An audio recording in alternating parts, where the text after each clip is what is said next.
Hi there, Jeff here from the Wetsuit Centre, talking to you today about the S&S surfboard.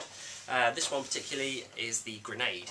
Okay, as I said before in the other video, S&S is basically our own brand of surfboards, born with the desire to make decent PU glassed traditional boards, which are really good for UK waves at a price which isn't going to cost an arm and a leg.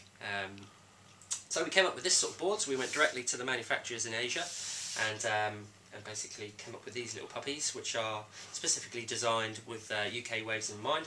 As I say, we're not shapers, so we took this template as an inspiration basically for a lot of other manufacturers, what a lot of other manufacturers are making at the moment, that kind of short, fatter surfboard that makes the most out of small waves and with that kind of rounded tail basically. So this particular board, unlike the tank, probably has got a little bit less width than the tank.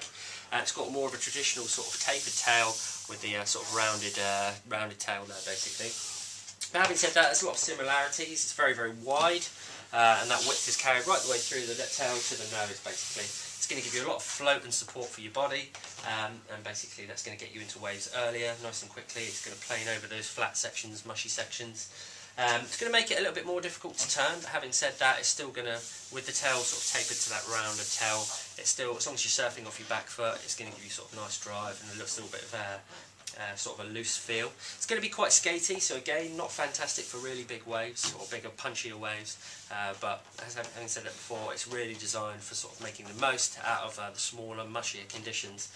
And it's that kind of a board, or for people that are stepping down from a bigger board onto a short board, but they want it still nice and big, loads of volume and thickness, so they can still catch a lot of waves. So that's what it's all about, basically. As I say, you've got a lot of width running the whole way through the board, lots of stability, and that's going to plane really well and get you into waves nice and early. The tail is rounded, as I say, so you just need to be surfing off your back foot to get lots of sort of drive out of your turns, but that's never a bad thing. And it is quite a bit thinner on the tail, so it is still going to feel nice and loose. The board itself is quite a flat rocker, as you can imagine. It's a pretty flat base of the board, so not a huge amount of sort of flick in the nose and tail. The idea to keep it flat is basically just to give you a lot of plane and make it feel sort of coast over those flat spots and mushy spots a bit easier. So that's a sort of nice feature of the board.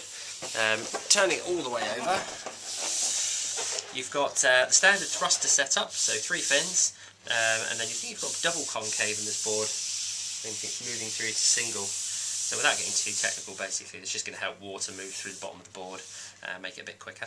But as I say, 3 fin setup, standard thruster setup, normal FCS fins as you would expect, and you get the plug with that as well. So not as versatile as the tank in terms of the fin setup, but just to ride as a standard thruster, so it's absolutely fine.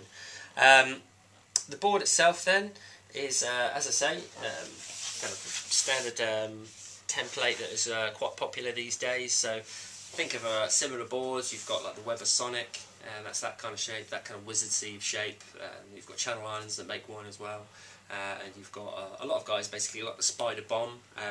So it's not a copy of those boards, but it is definitely influenced heavily by that sort of shape, that need for that kind of wizard sleeve shape. So essentially that's what it's all about.